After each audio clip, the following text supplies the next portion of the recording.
Amigas y amigos, gracias por preferir a Telediario. De inmediato un repaso por las noticias más importantes de la jornada. Estos son nuestros titulares. Bienvenidos.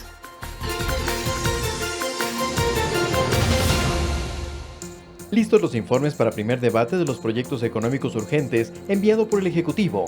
Este jueves se analizará la propuesta de la Ley Orgánica de Apoyo Humanitario y el viernes el Pleno conocerá el documento de la Ley de Ordenamiento de Finanzas Públicas.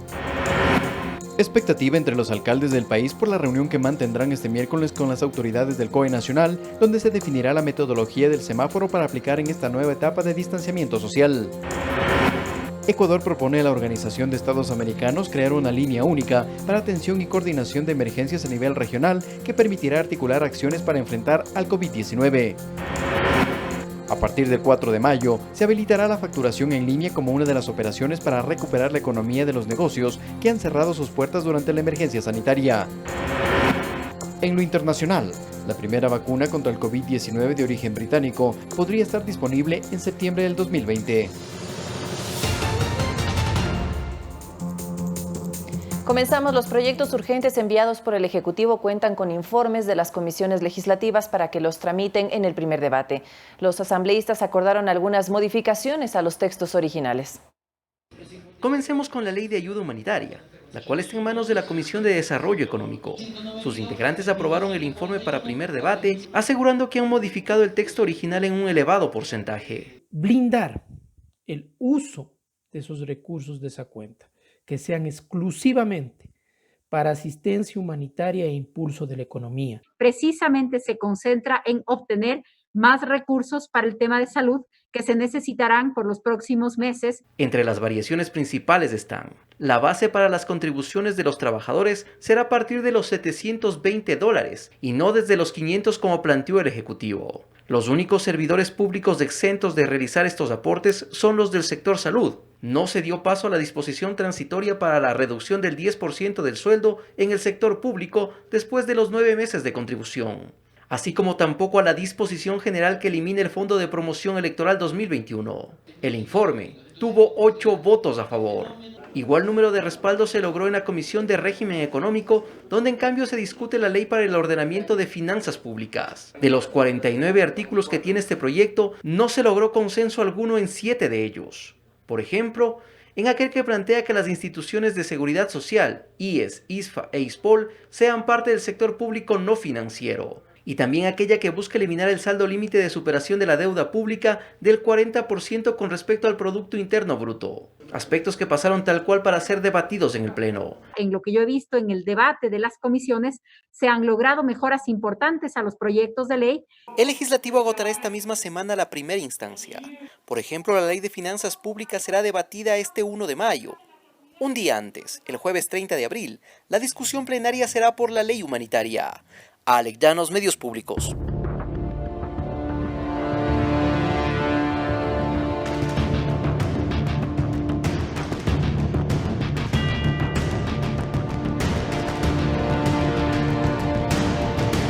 Atención a lo siguiente: hasta este 28 de abril en todo el país los casos descartados, recuperados y dados de alta superan el número de pacientes confirmados por COVID-19. Según el informe de este martes, se reportan 24.258 casos de contagio por coronavirus.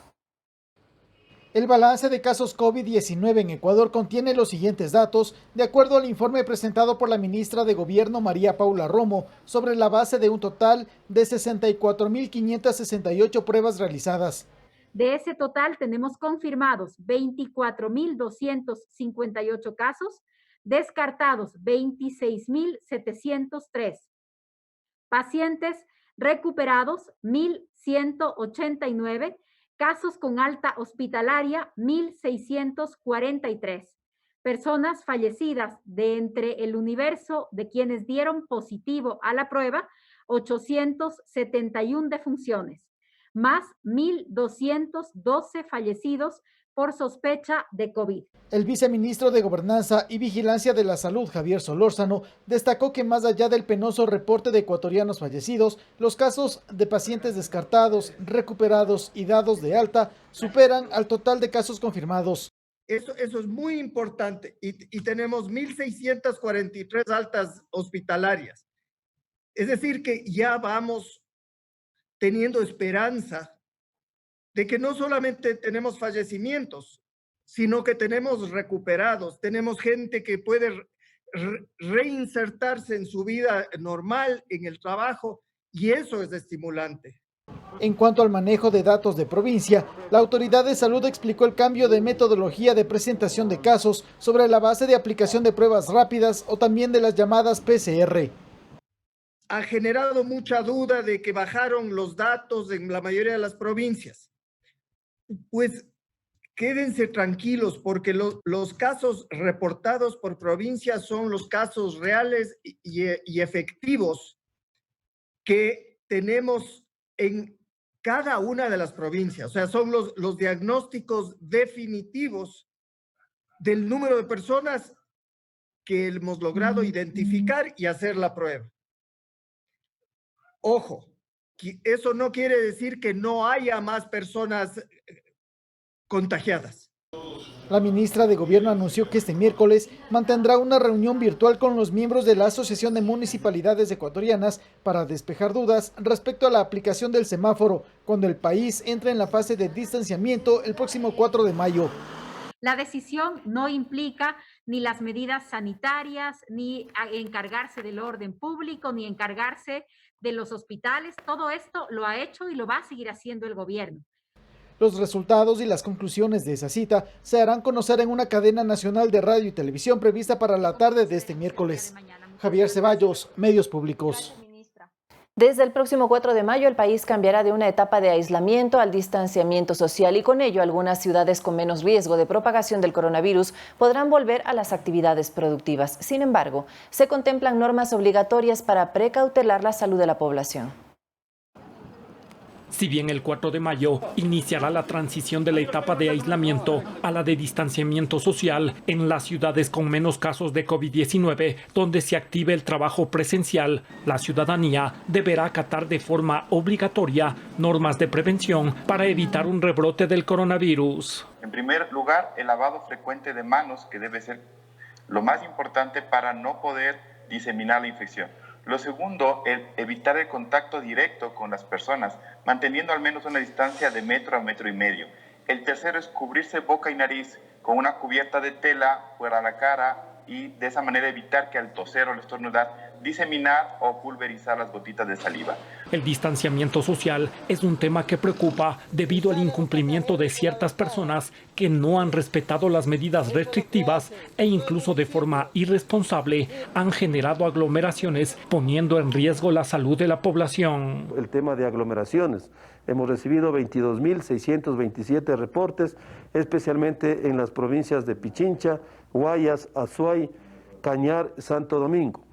Respecto también a mercados, tenemos 2.009 aglomeraciones y 19 disturbios en mercados de las ciudades, especialmente de Guayaquil, Quito, Cuenca y Ambato, porque no existe todavía una conciencia ciudadana. Y la verdad es que salen un montón, ya, hasta niños, madres con bebés y todo.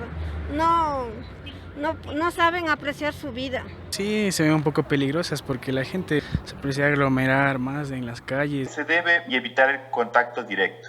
Más se debe de un proceso de conciencia colectiva, de responsabilidad social. En la etapa de distanciamiento social, para precautelar la salud de los trabajadores, los empleadores están obligados a tener en vigencia el sistema de seguridad social de su personal, verificar la disponibilidad de agua y jabón en cada empresa, colocar a la entrada de cada institución gel antibacterial con base de alcohol al 70%, asegurar la limpieza y desinfección de todas las superficies, teléfonos, equipos de cómputo, entre otros, ventilar y permitir la entrada del sol a espacios cerrados, evitando corrientes de aire. Santiago Tello, Medios Públicos. Y este miércoles se definirá y se trazará la cancha para que las autoridades locales tengan más herramientas para aplicar la metodología del semáforo en el contexto de la etapa de distanciamiento. Hasta este martes, varios alcaldes del país se han inclinado porque se mantengan las medidas de restricción en cada una de las jurisdicciones a las cuales representan. Y una de esas resoluciones viene del Consejo Metropolitano de Quito. Los ediles resolvieron por mayoría este martes exhortar al COE nacional y al COE provincial que se mantenga para Quito y para toda la provincia de Pichincha la categoría de restricción correspondiente al semáforo rojo, aplicando el aislamiento social preventivo obligatorio hasta el plazo determinado con base en la evidencia científica disponible. Al igual que en Quito, otras autoridades locales del país se inclinan por tomar la misma medida. Byron Cárdenas, alcalde de La Tacunga, expuso la decisión. Nos ratificamos que como La Tacunga no nos encontramos en las condiciones apropiadas para poder cambiar a otra situación como sería un color amarillo dentro de esta semaforización. Franklin Galarza, alcalde del Cantón Morona, detalló que la jurisdicción a la cual representa permanecerá en semáforo rojo hasta el 11 de mayo. Estas resoluciones se las dará a conocer de manera inmediata al presidente del COE provincial, al señor gobernador, y también a la licenciada Alexandra Ocles, secretaria de Riesgos y presidente del COE a nivel nacional. La tarde de este miércoles se anunciará en cadena de radio y televisión los resultados de una reunión entre los miembros de la Asociación de Municipalidades Ecuatorianas y el COE Nacional, donde se abordará en detalle la etapa de distanciamiento social con la aplicación de la metodología del semáforo. Si es que es el momento de rojo, amarillo o verde, tendrán la última palabra los alcaldes, pero por supuesto nosotros entregaremos toda la información y las recomendaciones. Javier Ceballos, Medios Públicos. El transporte interprovincial no se reanudará incluso si una ciudad reúne las condiciones para pasar al color verde dentro del plan de semaforización en la nueva fase de emergencia sanitaria. Le contamos más. En rojo, que es el color del semáforo en que todo el país se encuentra, el servicio de transporte público a todo nivel está suspendido. Los únicos buses que pueden circular son aquellos que movilizan a personal de los sectores estratégicos. Eso se modificará si algún cantón decide pasar a color amarillo dentro de la emergencia sanitaria desde el próximo 4 de mayo. En ese caso se podrá brindar el servicio de transporte urbano e interparroquial, pero la ocupación de la unidad debe ser solo del 30%. Las ciudades que reúnan las condiciones para pasar a color verde por su parte podrán activar 3 modalidades de transporte: los buses urbanos, interparroquiales e incluso intercantonales podrán circular, pero solo con el 50% de su capacidad por unidad. Alex Llanos, Medios Públicos. Y como parte del plan piloto de reactivación en el sector de la construcción, las autoridades constataron que las empresas cumplan con los protocolos de bioseguridad. Pruebas de COVID-19, trajes, implementos y productos de desinfección para prevenir el contagio de coronavirus son los principales requisitos para poder trabajar. Uno de los principales requisitos para que el sector de la construcción inicie sus labores es garantizar que sus trabajadores cuenten con todos los implementos de bioseguridad necesarios para combatir el COVID-19. Durante un recorrido por el Plan Habitacional Terra Nostra de la compañía Etinar, el ministro de Producción, Comercio Exterior, Inversiones y Pesca, Iván Ontaneda, constató que la empresa cumpla con los protocolos. En donde se hacen las pruebas, en donde los trabajadores cumplen y están debidamente atendidos y protegidos, ellos y sus familias. Este es el ejemplo, esta es la disciplina que necesitamos para reactivar la economía, reactivar la producción, pero lo más importante, proteger la salud y la vida de los ecuatorianos. El Estudio Técnico de Ingeniería Arquitectura Etinar S.A. nació gracias al sueño de 4 estudiantes universitarios y se constituyó como empresa en 1973. Entre sus obras emblemáticas en el puerto principal se destacan el Malecón 2000, la Metrovía, Puerto Santa Ana, Avenida del Bombero, la Plaza de la Administración y otras importantes obras a nivel nacional, generando empleo directo e indirecto a más de 2.000 familias. Uno de sus últimos proyectos es el Plan Habitacional Terra Nostra, donde ahora tienen una nueva misión: proteger a sus trabajadores, salvar vidas y garantizar el empleo. Nuestra principal prioridad, como siempre hemos tenido, que se cuide el trabajador, 0 tolerancia al accidente, en este caso 0 tolerancia al contagio de COVID. Estamos preocupados, les estamos dando todas las lecciones que necesitemos, que ellos en sus casas también se protejan, que lleguen, que se laven las manos antes de saludar a sus familias, porque si ellos se protegen allá, también se protegen acá.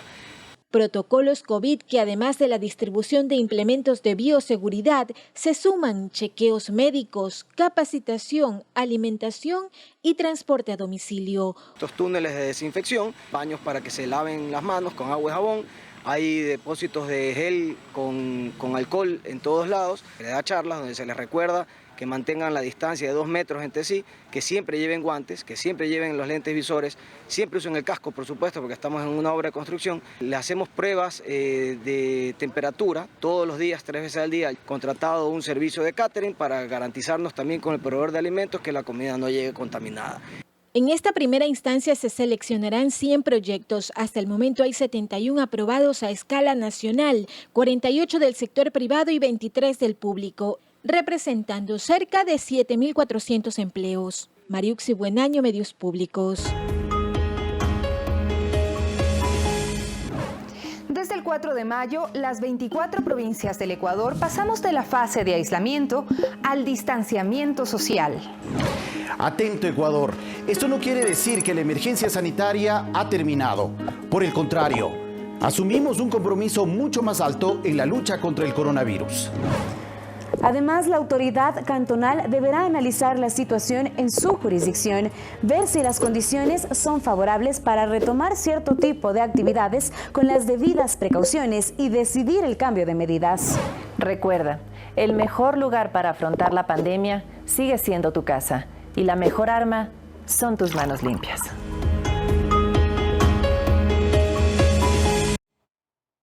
Y le contamos a esta hora que ya se encuentran en el país los equipos de bioseguridad que donó Estados Unidos a Ecuador. Más de 3.300 suministros serán repartidos a las Fuerzas Armadas de Guayaquil. El presidente Lenín Moreno lo informó a través de su cuenta personal de Twitter. Llegaron equipos de bioprotección desde Estados Unidos para la operación de las Fuerzas Armadas en Guayas. Gracias, embajador Michael Fitzpatrick.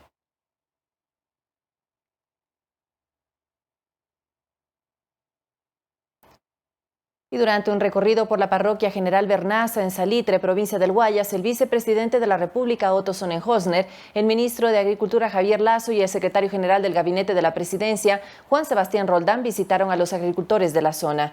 El objetivo fue agradecer el trabajo que los campesinos de la zona han realizado durante la emergencia sanitaria, permitiendo que los alimentos lleguen a los consumidores. El ministro de Agricultura dio a conocer el trabajo que se realiza con grandes y pequeños productores para promover la comercialización directa de arroz. En materia de salud, las autoridades recorrieron el Hospital Osvaldo Hervis, Alarcón, para verificar que el personal médico cuente con los equipos de protección y los insumos requeridos para enfrentar el COVID-19. También se analiza una ampliación de esta casa de salud y la culminación de la obra, que tiene un avance del 70%. Y nos han permitido poder acceder a alimentos en el Ecuador a pesar de tener las fronteras cerradas, a pesar de tener las limitaciones que tenemos en el transporte público y la conectividad. Hemos logrado, gracias al esfuerzo de ellos, mantener al país funcionando.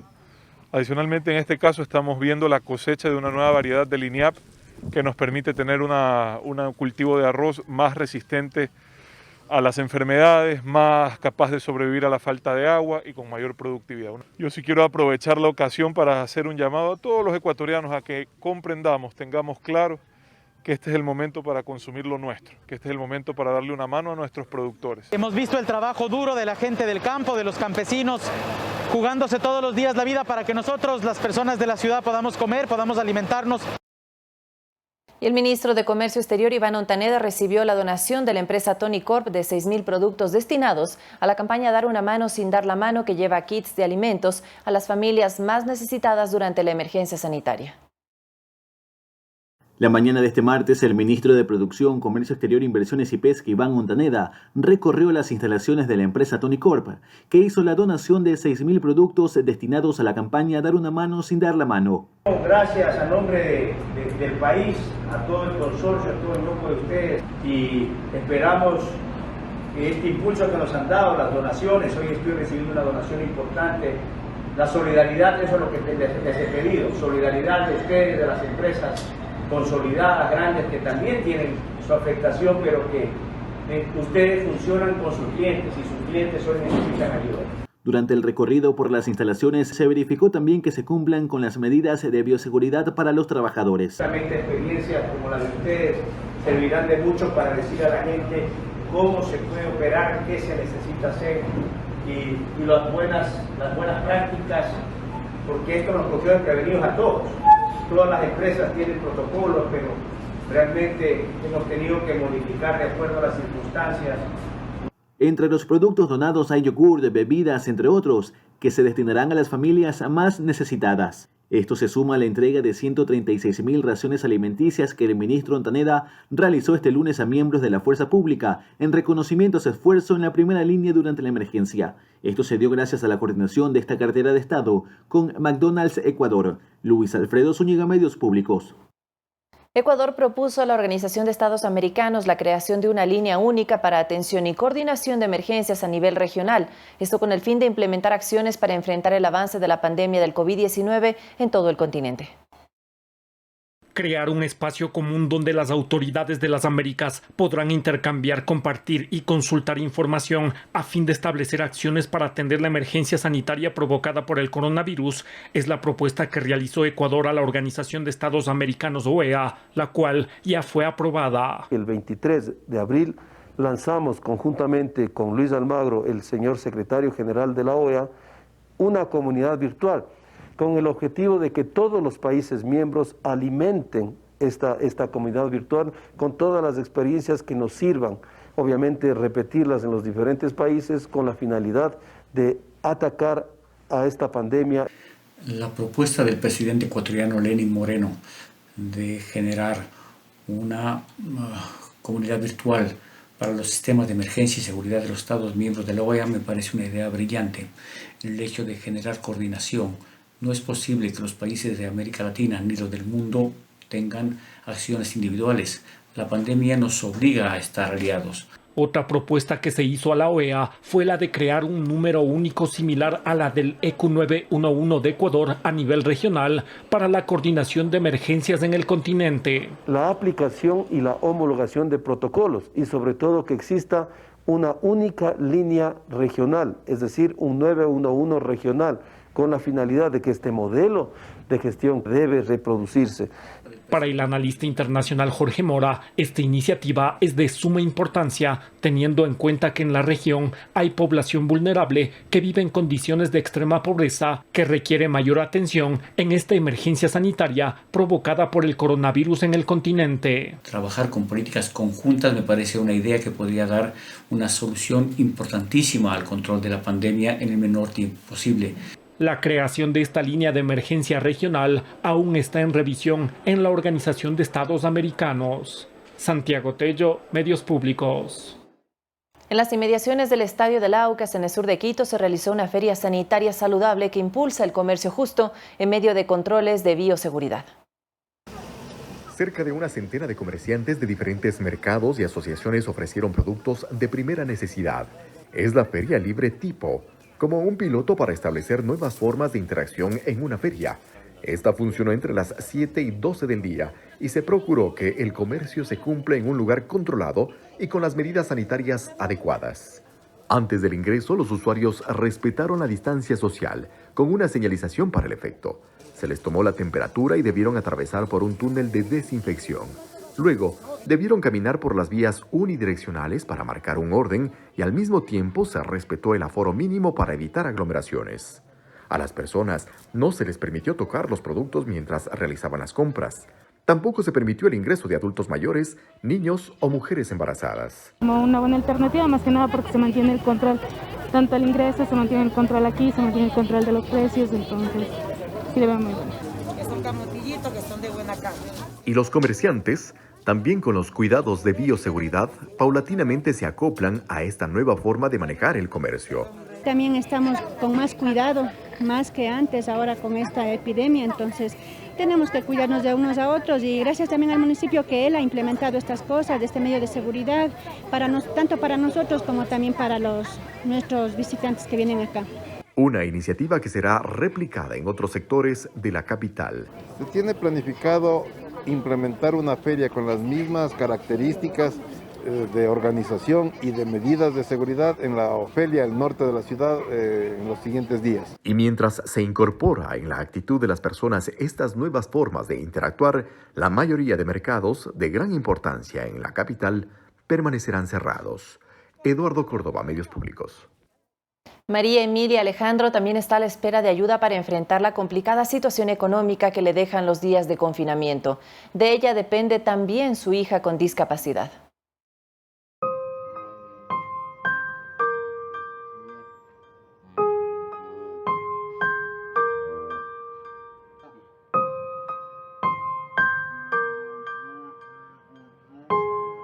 A diferencia de muchas personas que justifican su salida a las calles por cualquier razón, María Emilia Alejandro cumple con el aislamiento a pesar de que sus ingresos ya no le alcanzan para nada. Yo por mi chiquita lo que más. Que hay uno con un vaso de agua cuando ya se pasa.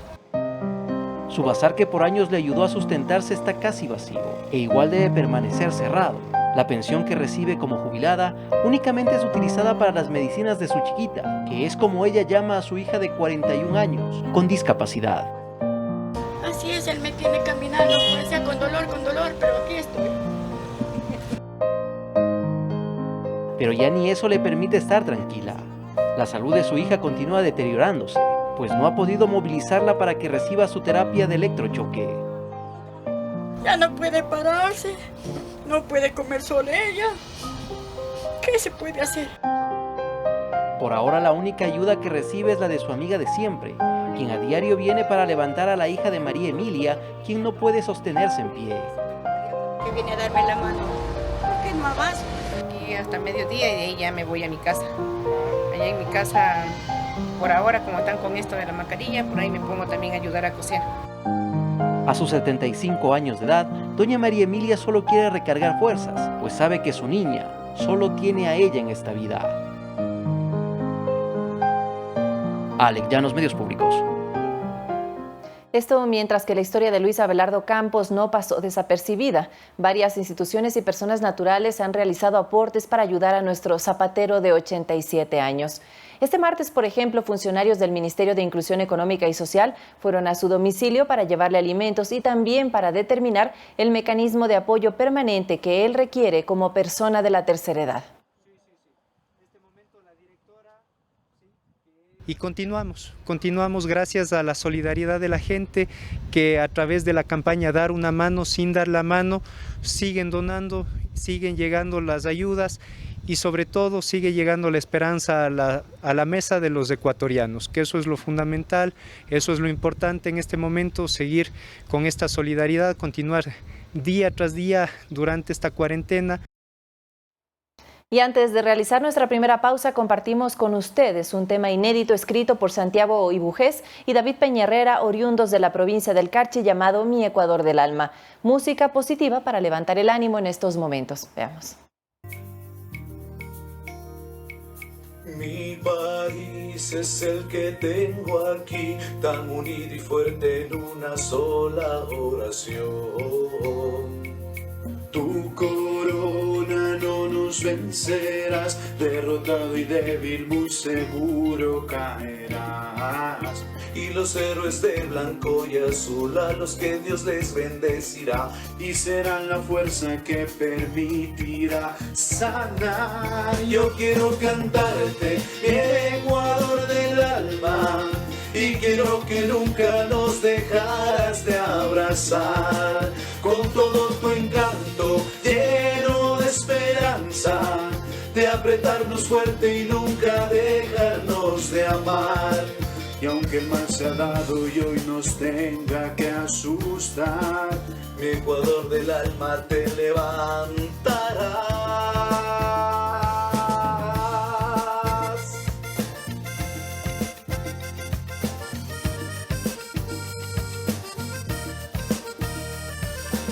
Nuestros héroes no se rendirán, luego del encierro tu gente caminará, construyendo sueños que vendrán, el pasado duro cambiará, este mal pasaje que nunca regresará.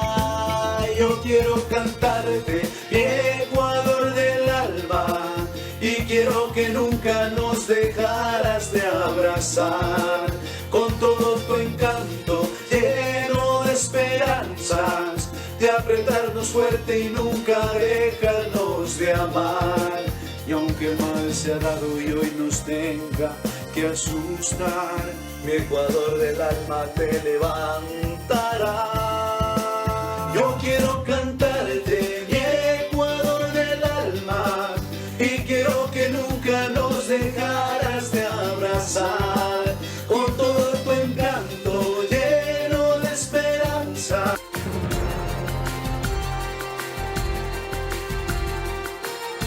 Gracias por seguir en nuestra sintonía. Atención a lo siguiente. Los alumnos de tercer año de bachillerato tienen nuevos requisitos para obtener el título. La nota de participación ciudadana entrará en el promedio y el examen de grado será reemplazado por un proyecto. Quienes obtengan un puntaje superior a los 8 puntos serán exonerados de este trabajo. La emergencia sanitaria obligó a una modificación de los requisitos para obtener el título de bachiller. A través del decreto 1027, el gobierno emitió las reformas al reglamento de la Ley Orgánica de Educación Intercultural. Existe otra condición para finalizar la secundaria. Ahora entrará en el promedio final la nota del programa de participación estudiantil. El proyecto de participación estudiantil lo hicieron durante el año 1 y 2 de bachillerato. De acuerdo al documento, los alumnos que cursan el último año deben cumplir una nota mínima de 7 sobre 10 para obtener su título, que será promediada con las siguientes calificaciones. 30% equivale al promedio obtenido en el subnivel de básica superior, el 40% a la nota de los 3 años de bachillerato, 20% del examen de grado y 10% la nota de participación ciudadana. Sobre posibles vacíos en los conocimientos de los alumnos que postularán a la educación superior, la ministra señaló que ellos tienen el plan educativo COVID-19 que cuenta con aulas virtuales y material y que no se alargará el periodo de aprendizaje. Todos acabamos clases en la sierra el 30 de junio. La conectividad es un gran factor, por supuesto, pero aparte de eso estamos llegando por otros. Estamos llegando también a través de la radio, a través de los teléfonos, incluso teléfono convencional. Referente al examen de grado, este fue reemplazado por un proyecto para aspirantes a bachilleres en la Sierra y Amazonía, que cursan las diferentes especialidades y que retornarán a las actividades académicas del lunes 4 de mayo. Identificación de un problema de su vivencia actual desde la casa, en su contexto, qué tipo de propuesta haría él luego de ir identificando problemas. Dijo que en los próximos días emitirán los lineamientos del trabajo de grado, que tendrá varias fases y cuya fecha de entrega será a finales del mes de junio. Entregado de manera, si puede, digital y si no tangible al docente para su evaluación. Decreto explica que los estudiantes que logren más de 8 puntos en el promedio, sin contar el proyecto de grado, quedarán exonerados de este requisito, pues su nota será de 10. Quienes no logren la nota mínima para la obtención del título de bachiller podrán rendir un examen de grado supletorio. En el caso de las modalidades semipresencial y a distancia, los estudiantes deberán cumplir con los mismos requisitos para graduarse. La ministra señaló que los alumnos ya no deberán rendir el examen ser bachiller y que el CENACYT y el INEVAL elaborarán una evaluación para quienes quieran postular a la educación superior. Valeria Villarroel, Medios Públicos. Mientras que el próximo 4 de mayo se retomará el proceso de admisión a las universidades, la Secretaría Nacional de Educación Superior, Ciencia y Tecnología anunció que habrán varias fechas para verificar la asignación de cupos. El proceso de asignación de cupos a la educación superior del primer semestre 2020 se reanudará, según lo informó la Secretaría de Educación Superior, Ciencia, Tecnología e Innovación. Creo que llegamos aproximadamente a 113,000 cupos en total. Trabajamos mucho con las universidades para ofrecer un incremento importante de cupos en línea. Estas son las fechas para el proceso de admisión a universidades. La primera aceptación de cupos será del 4 al 6 de mayo. La segunda aceptación de cupo del 10 al 11 de mayo. Evidentemente, lo que queremos nosotros evitar es que con de convocar a un proceso de postulación o adelantar un proceso de postulación que implique movilidad. Justamente como queremos evitar eso, vamos a avanzar con la asignación del 75% de los cupos, el 25% restante se hará durante mayo muy seguramente. Los postulantes podrán verificar si se les asignó un cupo ingresando a www.serbachiller.es con su usuario y contraseña en las fechas establecidas y aceptarlo o rechazarlo. En caso de que no se les haya asignado un cupo, deberán esperar a la segunda asignación. Las personas que obtuvieron un cupo y no cuentan con internet recibirán un mensaje de texto con una palabra clave. Enviando dicha palabra al número indicado, certificado, la o el aspirante podrá verificar la asignación del cupo. Y por la parte del SMS, les pedimos que pongan los últimos 4 dígitos de su cédula y llena una encuesta de factores asociados, nos da una cantidad muy importante de datos sobre su situación, familia, etcétera. Entonces, de esa manera vamos a precautelar y asegurarnos que la persona sea la que está contestando los mensajes. Las personas a las que se les asignó un cupo deberán pronunciarse aceptando o rechazando hasta el 6 de mayo. Caso contrario, se entenderá que no existe pronunciamiento alguno, liberándose el cupo para otro postulante. Carla Arcentales, Medios Públicos. En otro tema, la facturación en línea será habilitada a partir del próximo 4 de mayo sin importar el color del semáforo de la provincia, como una de las opciones para recuperar la economía de los negocios que han cerrado sus puertas durante 40 días. Para ello, los usuarios deberán obtener la firma electrónica y el Registro Civil habilitó 27 agencias a escala nacional. Ecuador se apresta a pasar del aislamiento social a un distanciamiento bajo las reglas determinadas por el COE nacional. Los sectores más golpeados, el comercial y productivo, que buscan una reactivación sin contacto físico con sus clientes. La siguiente etapa de reapertura dará un privilegio, una prioridad a todo lo que se pueda hacer en línea. Venta en línea, venta telefónica, entrega a domicilio. El trámite para la obtención de la firma electrónica inicia de forma digital a través de la entidad responsable, que es del Banco Central. Ingrese a www.bce.fin.es. Pulse en el botón Certificación electrónica. En una ventana debe escoger Solicitud digital de certificado de firma electrónica. Y allí deberá escoger si es una persona natural o jurídica y escanear los documentos. Y ahí se cuelgan en línea todos los requisitos, que son la cédula de identidad, el certificado de votación. Hay dos tipos, el archivo digital o el token. Este último es utilizado, por ejemplo, para procedimientos de aduana y servidores públicos. De todas las plataformas que tenemos a nivel nacional, el 80% acepta el archivo digital, es decir, el CD que le entrega el registro civil al ciudadano con su firma, donde se pone la clave, ¿verdad?, para poder que el ciudadano pueda firmar electrónicamente sus documentos. Una vez que cumpla con los requisitos, el Banco Central agendará la hora y la cita para la entrega del documento, requisito que se cumple de forma presencial en el registro civil. 27 agencias a escala nacional fueron habilitadas desde el pasado lunes 20 de abril. Y hasta el día de hoy llevamos 253 firmas electrónicas emitidas. Este servicio se está prestando bajo demanda. Los horarios son de 8 de la mañana a 12 del día. Particular en este servicio, estamos respetando las restricciones de movilidad.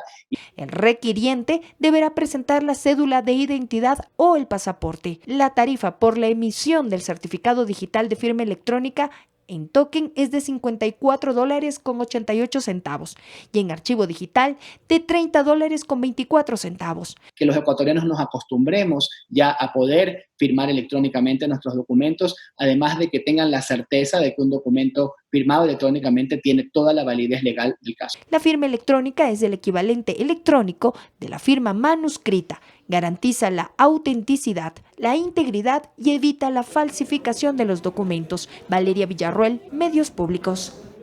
Imágenes de los sitios turísticos a los que queremos volver son parte de la campaña Te extraño Ecuador, que promueve el Ministerio de Turismo con miras a una reactivación del sector, el mismo que según la titular de esta cartera deberá reinventarse para cumplir con los retos que ha impuesto la pandemia por el nuevo coronavirus.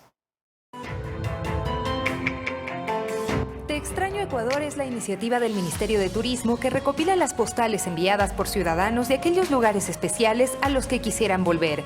Recuerdos que nos invitan a valorar la riqueza turística de nuestro país. Después de que pase esto, necesitamos pensar en nuestro Ecuador primero, en esos lugares tan especiales y tan importantes que están esperando que regresemos.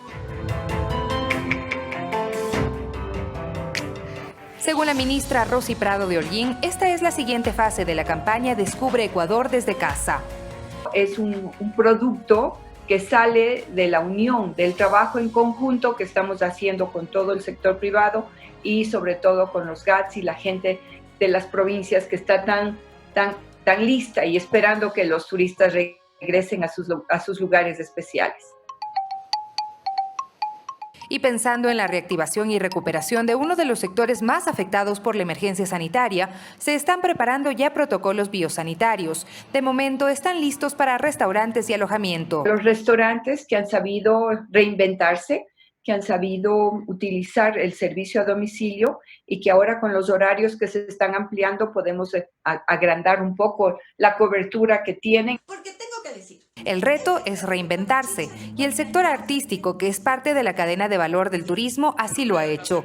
Es el caso de Quito Eterno. Ahora utilizan sus redes sociales para difundir proyectos como las rutas de leyenda que se presentaban en el centro histórico de la capital. Hemos hecho toda una conversión de nuestros productos y servicios. Una gran parte de ellos son los educativos. Trabajamos en educación del patrimonio cultural. Entonces, hemos estos meses avanzado en la producción de estos productos que ya están listos. Según su experiencia, es necesario dar despliegue a la creatividad y la respuesta es positiva. Vemos que el movimiento, los alcances de nuestras redes sociales se han triplicado, es increíble. Así que hay resultados. De nuestra campaña de donaciones también hemos tenido ingresos pequeños, pero igual cuentan, locales y también de otras partes del mundo. Entonces estamos muy agradecidos con toda la gente. Este ejercicio de reinventarse lo están haciendo de momento todos los involucrados en el sector turístico, con miras a recuperar espacios e ingresos en un sector que, según proyecciones iniciales, solo en el mes de abril ha perdido más de $300 millones. Sofía Montoya, Medios Públicos. Y atención a lo siguiente, si usted venció al coronavirus o conoce a un amigo que lo hizo, nos gustaría conocer su historia. Envíenos su testimonio contándonos cómo fue el proceso de recuperación del COVID-19. Estas historias se presentarán en nuestros informativos y nos ayudará a mantenernos firmes durante esta emergencia. Escríbanos a través de la aplicación de WhatsApp al número celular 0987 57 16 31. Ahora hacemos una breve pausa compartiendo con ustedes más saludos de nuestros televidentes a través del segmento Conectados.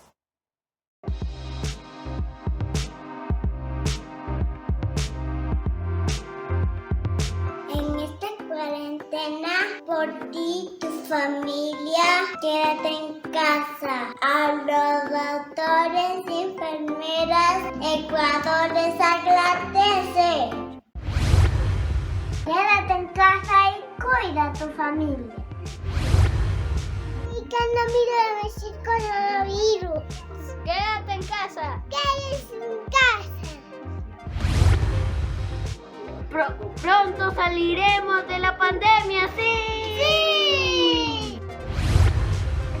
Gracias, enfermeros, policías, médicos y a todos quienes cuidan de los quiteños durante la emergencia sanitaria. Dios los bendiga, quédate en casa. Por tu familia, por tus amigos, por mí, por ti, por todo el mundo, quédate en casa. Pero se desean crecimiento muy pesado a todos nuestros seres. De día a día ayuda. Vaya por pequeños, vive mucho. Que se llaman COVID-19, pido mis oraciones. Papito, yo estoy proteja a cada uno de mis seres. Ellos son los doctores, los policías y a todos los militares, en especial a mi papito Miguel. A mi papito Miguel te lo quiero muchísimo. Todo va a salir bien. Por favor, quédate en casa. Hola familia, quiero que se queden en casa porque los quiero volver a abrazar. ¡Mua! Los quiero mucho.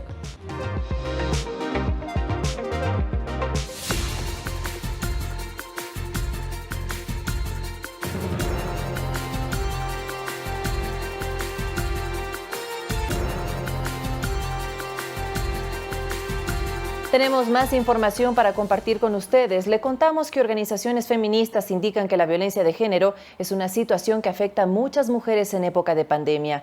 Hacen un llamado para que la sociedad en conjunto rechace la violencia contra mujeres y niñas. El ECU 911 recibió en marzo de 2019 12.900 llamadas de denuncias de casos de violencia de género y en el mismo periodo de 2020 casi 8.900. Eso no significa, según la secretaria de Derechos Humanos, que los casos se redujeron, sino que muchas mujeres no han podido denunciar. Sin la posibilidad ni siquiera de salir de su casa y mucho más de hacer una llamada porque están realmente viviendo con su agresor. Las provincias que reportan más casos de violencia son Guayas, Pichincha, Azuay y Esmeraldas. La funcionaria dijo que muchas de las víctimas no tenían boleta de auxilio y que se ha hecho seguimiento en conjunto con el ECU 911 y CNT. 586 víctimas, a pesar que ya tuvieron una primera llamada de auxilio con un periodo de distancia de 24 a 48 horas, continúan su situación de vulnerabilidad de riesgo y hemos tenido que levantar botón de pánico, medidas de protección, como por ejemplo la salida del agresor de sus casas. Para las organizaciones feministas, la violencia de género es una pandemia dentro de otra pandemia que debe visibilizarse, y refirió 2 casos de niñas menores de 5 años que fueron asesinadas recientemente. ¿Cómo se hace precisamente para prevenir que estos niveles de maltrato a ese extremo lleguen a esta situación de femicidios? Porque los 2 son casos de femicidio. Esto mientras las casas de acogida recibieron su presupuesto y están prácticamente llenas. Quienes salieron de ellas también están en situación vulnerable. Que requieren de un apoyo, de un resguardo, que requieren de las raciones alimenticias para mantener a sus familias, que requieren de ingresos económicos para comprar aquello que no tienen las raciones alimenticias. Mientras que la Fundación Desafío indica que las niñas y adolescentes están en riesgo de ser víctimas de violencia física o sexual por el confinamiento. Las niñas o adolescentes que están o que estuvieron siendo violadas por alguien de su entorno más cercano, que probablemente es un familiar, están ahora están más expuestas. Sin embargo, reconocen que se busca mejorar el acceso a la justicia para las mujeres víctimas de violencia. Sí tenemos dificultades en el marco de la operativización de las denuncias. Sabemos que ahorita el Consejo de la Judicatura permite ya hacer denuncias de manera general o solo en flagrancia. Pero advierten que faltan asignar más recursos y personal en las casas de acogida, ya que se encuentran saturadas. Verónica Rivadeneira, Medios Públicos. En Ecuador existen 29.390 ciudadanos sancionados por irrespetar el toque de queda. De igual forma, más de 12.000 conductores de vehículos incumplieron las disposiciones durante esta emergencia sanitaria. En Ecuador existe incumplimiento de las normas por parte de los ciudadanos. Del 17 de marzo al 28 de abril existen en el país 1.036 personas detenidas por incumplir el decreto 1017, es decir, la restricción de movilidad en horarios no permitidos durante el estado de excepción decretado por calamidad pública por la pandemia del COVID-19. En Ecuador existen 29.390 sancionados por primera ocasión por infringir el toque de queda con una multa de $100. 1.698 sancionados por incumplir el toque de queda por segunda ocasión con una multa de $400, mientras 12.271 conductores de vehículos fueron sancionados y 6.061 conductores de motos. La ministra de Gobierno María Paula Romo escribió en Twitter: "Nos acercamos a los 30.000 ciudadanos multados por incumplir medidas de esta emergencia. La policía seguirá trabajando, pero nada será suficiente sin la colaboración y la disciplina ciudadana". El director del ECU 911, Juan Zapata, indicó que el Sistema Integrado de Seguridad ha recibido más de 20.000 llamadas reportando aglomeraciones. Ya están identificadas las ciudades en donde más ocurren estos casos. Las principales ciudades que incumplen esto son Quito, Guayaquil, Ambato, Babahoyo, y también tenemos complicaciones alrededor de mercados. Ahí hemos tenido 2.069 incidentes con 19 disturbios. Verónica Rivadeneira, Medios Públicos.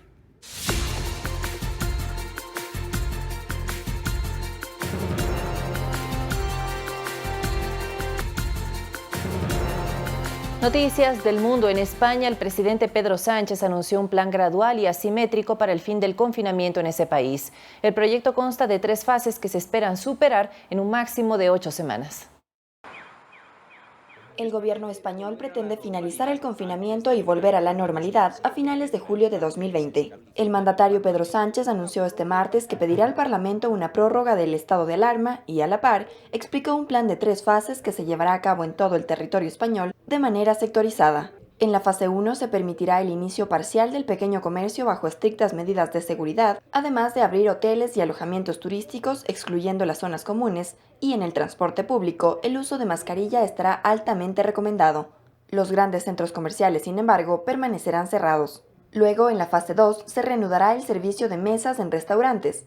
También se reabrirán centros educativos para realizar actividades de refuerzo y garantizar que los niños menores de 6 años puedan acudir a los centros si los padres tienen que trabajar. Finalmente, en la fase 3, una vez que se cumplan los parámetros requeridos, se levantarán las restricciones de movilidad. Cada una de las 3 fases de desescalada descritas tendrán una duración mínima de 2 semanas. 2 semanas, ¿por qué? Porque es el periodo medio de incubación del virus. Y la duración máxima tentativa, en el caso de que todo transcurra como hasta ahora, y por eso quiero decirlo entre paréntesis y con la máxima precaución, queremos que sea de 8 semanas para todo el territorio español. El plan aprobado en la reunión de Consejo de Ministros se aplicará de forma gradual. Mientras tanto, no habrá movilidad entre provincias e islas hasta lograr la normalidad, y el año escolar presencial se retomará en septiembre. Coralía Pérez, Medios Públicos. Importantes avances se registran en el desarrollo de una vacuna contra el COVID-19. China, Reino Unido y Estados Unidos lideran las investigaciones para lograr la inmunización lo más pronto posible. Ya son 118 proyectos a escala global que buscan frenar el brote de coronavirus a través de una vacuna. La Escuela de Higiene y Medicina Tropical de Londres indica que de este número, 110 se encuentran en fase de desarrollo preclínico, mientras 8 proyectos ya alcanzaron la primera fase de ensayos en humanos. Una investigación británica conducida por el Instituto Jenner de la Universidad de Oxford fue aprobada con éxito en monos. La próxima semana se someterá a estudios y en caso de que se ratifique su efectividad, los expertos creen que millones de dosis podrían estar disponibles para humanos en septiembre. Estos avances acortarían considerablemente el tiempo de elaboración de un antídoto contra el virus, que en un principio se estableció entre 12 y 18 meses. A la par, China investiga 4 posibles vacunas. 2 son desarrolladas por el Instituto Médico de Shenzhen y las otras por el gigante farmacéutico Sinovac y la empresa CanSino.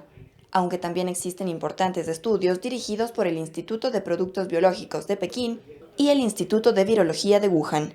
Estados Unidos tiene 2 proyectos que también están en fase 1 de ensayo. Uno conducido por la empresa de biotecnología Moderna en asociación con los Institutos Nacionales de Salud estadounidenses y otro por la compañía de biotecnología Innovio Pharmaceuticals. Todo esto mientras la OMS y la Organización de Naciones Unidas piden a los países y a las farmacéuticas vacunas seguras, accesibles y que estén disponibles para toda la población. Coralía Pérez, Medios Públicos. El presidente de Estados Unidos, Donald Trump, volvió a responsabilizar a China por la propagación del coronavirus en el mundo y amenazó con exigir compensaciones por los daños causados.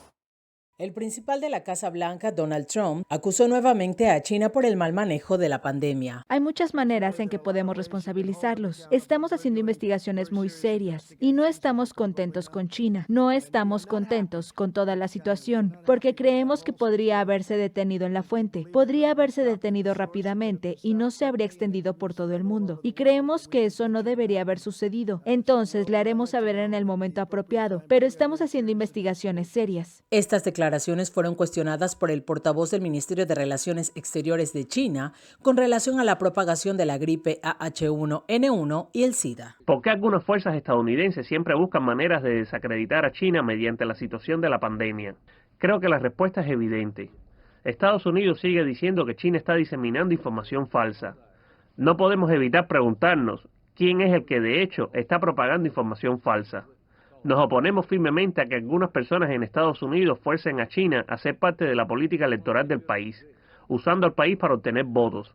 Y también nos oponemos enérgicamente a aquellas personas que usan la pandemia para desacreditar a China y dañar los intereses de nuestra nación. Frente a los más de 3 millones de casos de coronavirus en el mundo, más de 1 millón se registran en Estados Unidos. Con estas cifras, la OMS se pronuncia asegurando que hubo la advertencia a tiempo. El mundo debió haber escuchado a la OMS. Con cuidado por la emergencia global. El alto nivel de emergencia se activó el 30 de enero, cuando solo teníamos 82 casos y ninguna muerte en el resto del mundo.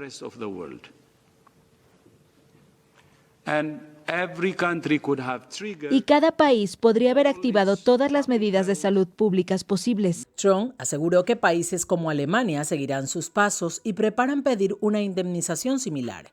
En tanto, anunció que las fronteras con Europa seguirán cerradas. Guadalupe Ayoví, Medios Públicos. Aquí finalizamos esta emisión de Telediario. Gracias como siempre por su preferencia y le recordamos que el lugar más seguro para que usted enfrente esta pandemia sigue siendo su casa.